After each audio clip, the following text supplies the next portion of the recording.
नेपाल का जो ईस्टर्न क्षेत्र है, ठीक है, यहाँ तक जो है इनका साम्राज्य फैला हुआ था, ईस्टर्न नेपाल और गढ़वाल और कुमाऊं क्षेत्र। इनकी जो प्रारंभिक राजधानी रही है वो रही है जोशीमठ, जोशीमठ क्षेत्र, ठीक है। जोशीमठ इस समय कहाँ पर, कौन से जनपद में है? चमोली जिले में, ठीक है, गढ़वाल मंडल के चमोली जिले में इनकी जो है प्रारंभिक राजधानी जोशीमठ रही। और जोशीमठ में क्या होता था बच्चों? बहुत ठंड होती थी, जाड़ों में बर्फ से ढक जाता था पूरा क्षेत्र। तो ग्रीष्मकालीन राजधानी जो है इस राजवंश ने ग्रीष्मकालीन राजधानी ढिकुली, रामनगर, ठीक है, यहीं पर है रामनगर। तो वहां पे ढिकुली में ग्रीष्मकालीन राजधानी इन्होंने स्थापित। राजा सोमचंद नाम के एक राजा थे जो चंद वंशज थे, चंद वंश के संस्थापक रहे। उन्होंने अपने कार्यक्षेत्र के रूप में कुमाऊं के जो जिला चंपावत है, आप कुमाऊं के 13 जिलों के बारे में जानते हैं, पूरे उत्तराखंड के 13 जिले हैं, जिसमें जो कुमाऊं में हैं उन जिलों में से एक जिले का नाम है चंपावत। सोमचंद ने अपने कार्यकाल के लिए, अपने शासन के लिए, अपने तंत्र को संचालित करने के लिए जिस स्थान का चुनाव किया था वो था चंपावत। चंपावत में इन्होंने चंद राजा के सबसे पहले राजा के रूप में कार्य प्रारंभ किया 7वीं से 10वीं शताब्दी तक। अभी हम कौन सी शताब्दी में आ गए हैं? अभी हम कौन सी शताब्दी में हैं? मैं तो क्लास में इतनी बार बता चुकी हूँ 11th-12th क्लासेस में। देखिए आप बिल्कुल आज डिजिटल युग में है और कौन सी शताब्दी में है? 21वीं में। तो 7वीं और 10वीं यानी कि अब से आप समझ लीजिए 1400 साल पहले की बात है। 7वीं से 10वीं शताब्दी तक चंद ने चंपावत को अपनी राजधानी बनाया। कुमाऊं क्षेत्र के लिए इन्होंने कार्य किए। क्या कार्य किए? इनके समय में स्थापत्य कला के रूप में मंदिरों का निर्माण हुआ।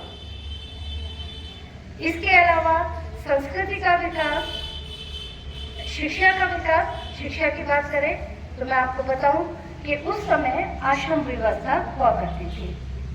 गुरुकुल में रह करके गुरु और शिष्य परंपरा चलती थी। बच्चे गुरुकुलों में रहते थे, वहाँ पे शिक्षा ग्रहण करते थे। वहाँ पे इन्हें धार्मिक और सांस्कृतिक दोनों प्रकार की शिक्षाओं का ज्ञान दिया जाता था।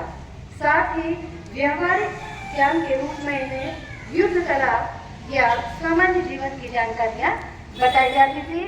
विशेषकर इस समय में कोई बड़े शिक्षा संस्थान का वर्णन नहीं मिलता था, गुरुकुल की प्रणाली ही प्रचलित थी। और इसके साथ राजा जो होता था वो सर्वोपरि होता था, वही न्यायाधीश था, वही अंतिम न्यायदाता था, सेना का प्रमुख हुआ करता था और प्रजा का संस्थापक हुआ करता था। प्रजा को चलाने के लिए जगह जगह सामंतों की व्यवस्था होती थी। सामंत यानी कि क्षेत्र के, कुमाऊं क्षेत्र के कई स्थानों पर अलग अलग उन स्थानों का प्रशासन देखने के लिए सामंत नियुक्त किए जाते थे, जो उस साम्राज्य की व्यवस्था को एकीकृत करने का काम किया करते थे।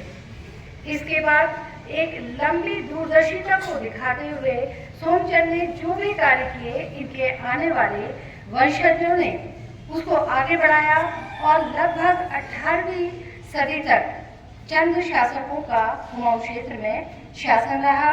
इस समय शिक्षा जब दी जाती थी तो मुख्य भाषा के रूप में संस्कृत भाषा हुआ करती थी।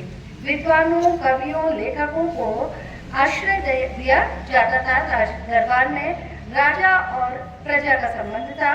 कर वसूली के द्वारा राज्य के कार्यों को संपादित किया जाता था। तो 7वीं से लेकर 18वीं सदी तक बहुत लंबे समय तक ये चंद शासन व्यवस्था कुमाऊं क्षेत्र में रही। Thank you. आज मैं आप लोगों को चंद्रवंश के एक बहुत ही प्रभावशाली राजा जो थे, जो कि 50वें महाराज थे। कौन से नंबर के? 50। उनका नाम था महाराज बाज बहादुर चंद। ठीक है, तो बाज बहादुर चंद, जिनका जन्म हुआ था 1598 में अल्मोड़ा में, तो चंद्रवंश के वो 50वें राजा बने। उनके जन्म के वक्त जो है वो बाज गुसाई के नाम से जाने जाते थे। जैसे कि आपने सुना होगा, कई जगह कई प्रकार की साजिशें होती रहती है राजतंत्र में ना, राजा बनने के लिए, तो उन्हें भी उसका शिकार होना पड़ा। उनके पूरे परिवार को मार डाला गया और उनका जो पालन पोषण है एक ब्राह्मण परिवार में हुआ था। तो उस वक्त जो चंद राजा थे, जिनका नाम था महाराज त्रिमल चंद, उन्होंने उन्हें गोद लिया और अपना उत्तराधिकारी घोषित किया था। तो त्रिमल चंद की मृत्यु के बाद सन 1638 में महाराजा बाज बहादुर चंद, जिन्हें हम अभी कह रहे हैं, उन्होंने सिंहासन संभाला। वो एक बहुत ही प्रभावशाली राजा रहे। जैसे मैंने अभी बताया था, सबसे प्रभावशाली व्यक्तित्व था उनका। उन्होंने साम्राज्य विस्तार हो या सांस्कृतिक विरासत को सहेजना, इन सब में उन्होंने बहुत बड़ा कार्य किया था। उन्होंने अल्मोड़े से ही अपना शासन चलाया था। और जैसे जब तराई का जो क्षेत्र है, जब वो महाराज बने, उन्होंने देखा कि जो तराई, जो हमारा उधम सिंह नगर, हल्द्वानी, तराई भाबर वाला जो एरिया है, यह बहुत समृद्ध था, लेकिन यह उस वक्त जो है मुगल शासन के अंतर्गत आता था। और बाज बहादुर चंद, आप लोगों ने मुगल बादशाह शाहजहां का नाम सुना है ना। शाहजहां और औरंगजेब उनके ही समकालीन राजा थे। तो उस वक्त यह मुगलों के अधीन था यह क्षेत्र।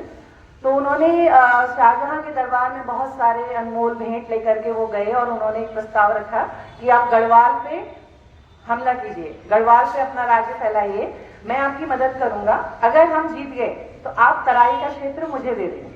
ठीक है। और तो जब सेना आई, मुगल सेना, तो बाज बहादुर चंद ने उनके साथ दिया उस युद्ध में। उनकी बहादुर से प्रसन्न होकर जो मुगल बादशाह शाहजहां ने, उन्होंने इन्हें बहादुर नाम दिया। तब से ये बाज बहादुर चंद कहलाए। ठीक है।